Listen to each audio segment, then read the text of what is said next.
그리고 제가 어떻게 GPT를 사용하고 있는지를 말씀드리면 좋겠다고 생각해서 5분 단위로 이렇게 짧게 준비를 했습니다. 들어주세요. 그리고 중간에 좀 어려운 내용이 있는데 그거는 그냥 이해 안 되시면 생략하셔도 되세요. 일단은 제가 LLM 메커니즘과 메커니즘 바탕으로 어떻게 우리가 이제 사용해야 되냐를 말씀드릴게요. 두 개. 그래서 메커니즘이 살짝 어려운데 예를 들어서 제가 뭐 GPT에서 회귀가 뭐야라는 질문을 이제 쳤어요. 그러면은 그 입력값이 들어간 거잖아요. 그러면 입력값을 바탕으로 GPT는 문맥을 파악을 해요. 그럼 문맥을 어떻게 파악하냐? 그리고 문맥을 파악한 걸 바탕으로 답변을 제시하거든요. 근데 이제 그 문맥을 어떻게 파악하는지를 말씀드릴게요. 일단은 이건데, 일단 요약하자면은 이 h라는 값을 얻어지면은 이 h를 바탕으로 답변을 만들어요. 그러면 그 h는 뭘로 만들어지냐? 이 알파와 v로 만들어지는데 이 알파가 뭐냐면은 내가 입력한 문맥의 어떤 그 중요도를 파악하는 거예요. 토큰 단위로. 그리고 v는 이미 가지고 있는 LLM 그 뭐 GPT 기업에서 수십억 개의 어떤 텍스트 데이터를 이미 학습을 했어요. 그 학습된 데이터 정보를 가지고 있어요. 그러면은 두 가지가 있는 거예요. 그러니까 내가 입력한 프롬프트의 문맥의 맥락에서 토큰 단위로 나눠서 중요도를 파악하고 그 중요도와 플러스 해가지고 기업에서 이미 학습한 데이터를 바탕으로 이 H 값을 만들어서 이 H 값을 기반으로 답변을 제시한다고 생각하면 돼요.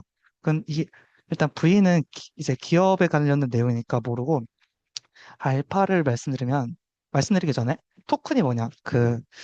우리가 문장을 나눌 수 있는 최소 단위인데 이게 원래는 이제 프롬프트 엔진이랑 실제로 들어가면 뭐 형태소로 나누든 명사를 나누든 뭐, 뭐 형용사를 나누든 다 토큰을 조정할 수 있어요. 근데 우리가 지금 익히 하는 일반적인 LLM, GPT 이런 데는 형태소 단위예요. 그래서 회기 1토큰, 가 2토큰, 뭐야 3토큰 이런 식으로 진행이 되는 거예요. 그래서 이게 뭘 의미하냐면 알파가 이거예요. 알파는 Q와 K에 의해서 정해지고 V 기업에 의해서 정해지고 그러면 Q와 K, V만 알면은 대충 어떻게 적용되는지 알 수 있는 거죠. 근데 V는 우리가 알 수가 없다. 이미 대규모 그 기업에서 학습된 데이터를 가지고 있기 때문에 이거를 우리가 직접 알 수는 없고 그렇다면은 Q랑 K가 뭐냐? Q 같은 경우는 여기 있어요.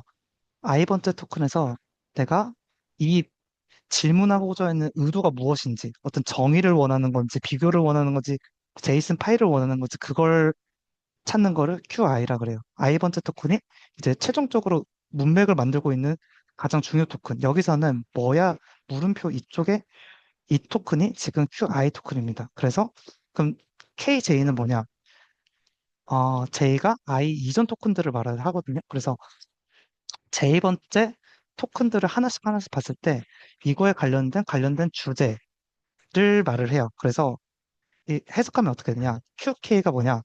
어, 뭐야? 나는 이제 어떤 정의를 물어보고 있는데 그 정의를 물어봤을 때 그 토큰을 이제 하나씩 봐보자. 회귀 토큰, 1번 토큰, 그리고 단순히 조사가 담겨 있는 가 토큰, 그리고 그냥 이제 본인 토큰 이런 게 있겠죠?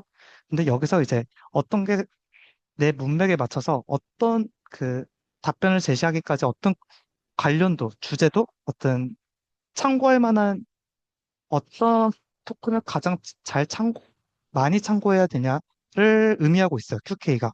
D는 그냥 파라미터고, 그냥 수치예요. 그래서 요약하자면은, 아, 요약이 다음에 담겨 있나? 이것까지 하고 말씀드릴게요. 이게 쉽게 좀 예시를 들은 건데, 그러니까, 아까 말했잖아요.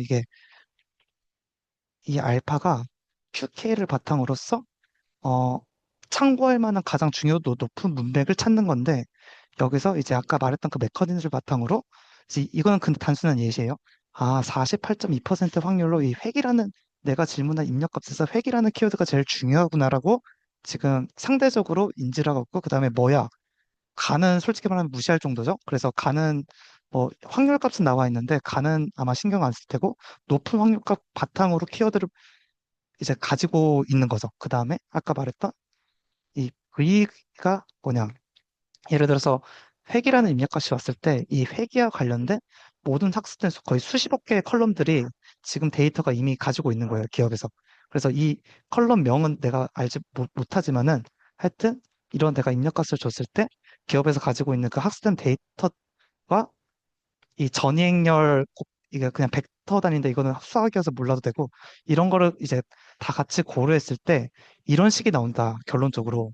그리고 내가 그 똑같은 회계가 뭐야라고 했을 때도 그 확률 분포 때문에 이게 값이 다 다르게 나오거든요. 그래서 모두 똑같은 질문을 100번을 하든 1억 번을 해도 똑같은 답변이 나올 수가 없어요. 왜냐면 이 0.481과 0.482, 3의 값에 따라서도 이 H 값이 달라지기 때문에 하여튼 요약하면은 이 기업에서 지금 대규모로 학습된 데이터와 그리고 이제 내가 제시한 문맥 그리고 앞으로 이게 알파가 어디까지 포함되는 거냐면 답변을 이제 시작하잖아요. 그러면 답변도 토큰 단위로 답변을 하거든요.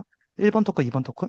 그러면 그 1번 토큰도 같이 이 알파에 들어가는 거예요. 이렇게 내 문맥과 1번 토큰에 대해서 2번 토큰이 나오고 또 2번 토큰에 의해서 3번 토큰의 답변이 나오고 그런 식으로 일단 메커니즘이 돌아갑니다. 이거를 셀프 어텐션이라고 합니다.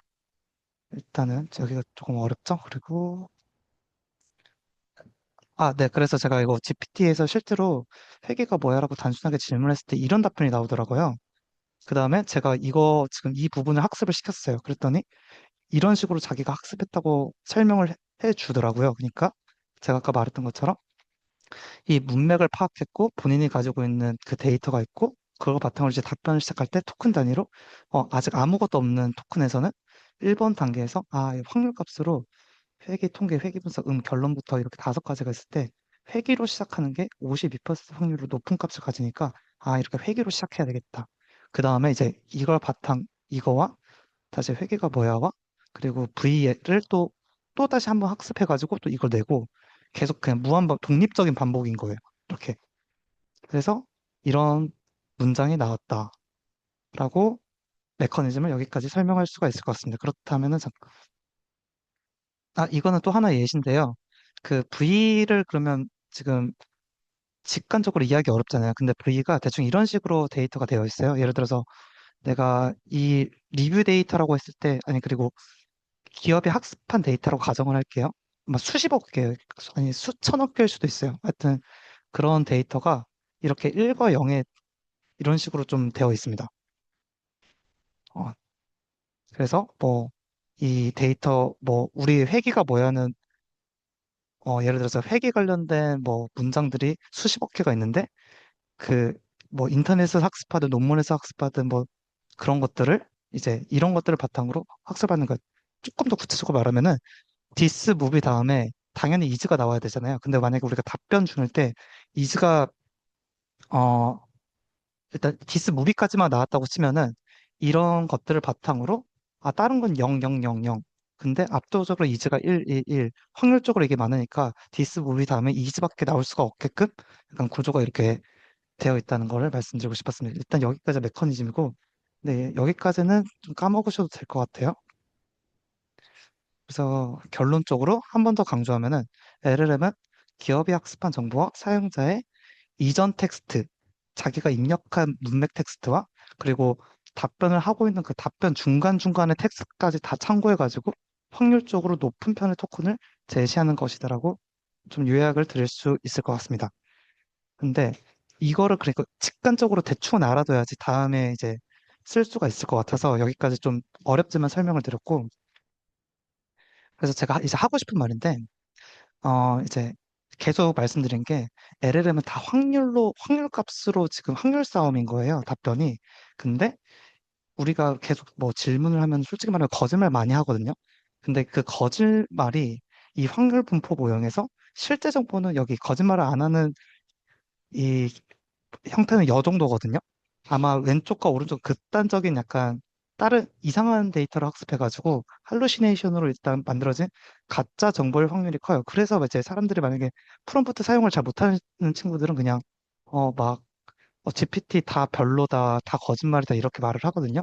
근데 이제 실제 정보를 이 맞추는 또 방법을 아까 이제 메커니즘 기반으로 말씀을 드리면은 딱 2가지를 제가 말씀드리고 싶어요. 일단은 정확한 정보를 얻어야 할 때는 날카롭게 질문하기예요. 여기서 아까 그 대표님께서도 말씀하셨는데 뭐 뷰샷 이런 거 있죠. 뷰샷이 아마 그걸 거예요. 예시 바탕으로 꼭 말을 해야 된다. 이게 그 메커니즘이 다 이 확률 분포를 원래 그러니까 아무것도 정보가 없으면 이렇게 큰 분포로 되어 있는데 이 거짓말을 안 하는 이 실제 정보의 분포를 만들기 위해서 계속 줄여나가는 거예요.